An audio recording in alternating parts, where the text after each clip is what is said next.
CrossJeun. CrossJeun, c'est un peu plus gras, mais vous pouvez le voir dans certaines requêtes SQL.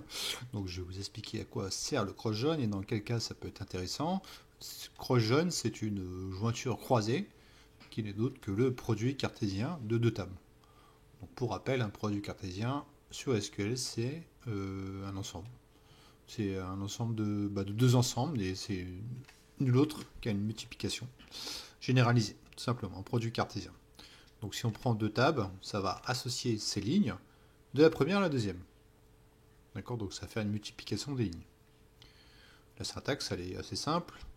Il n'y a pas besoin de faire un inner join, hein. Vous avez juste à faire un select de toutes les colonnes de la table client, alias B, en faisant une jointure croisée sur les deux tables. Cross join comme en A. Vous voyez que la syntaxe, c'est quand même assez simple.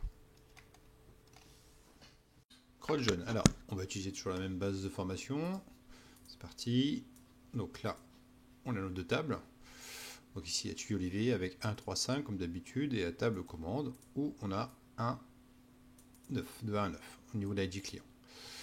Donc comme d'habitude, on voit qu'il y a la colonne ID client qui sont en commun. Donc c'est parti pour la requête. On va faire un select étoile from commande A, tout simplement cross join, comme je l'ai expliqué avant.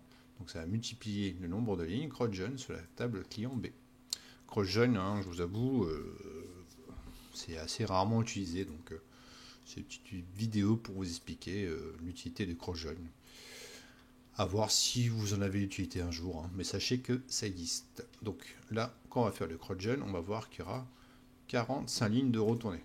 Donc il y aura une multiplication du nombre des lignes, vous voyez ici 45.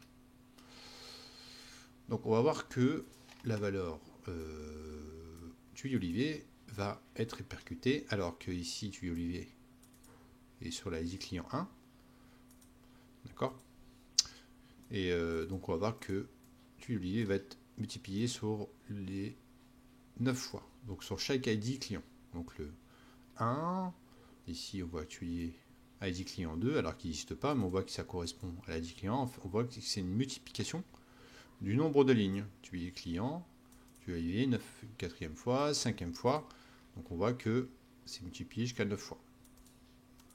D'accord. Donc on voit qu'il y a une multiplication du nombre de lignes entre deux tables.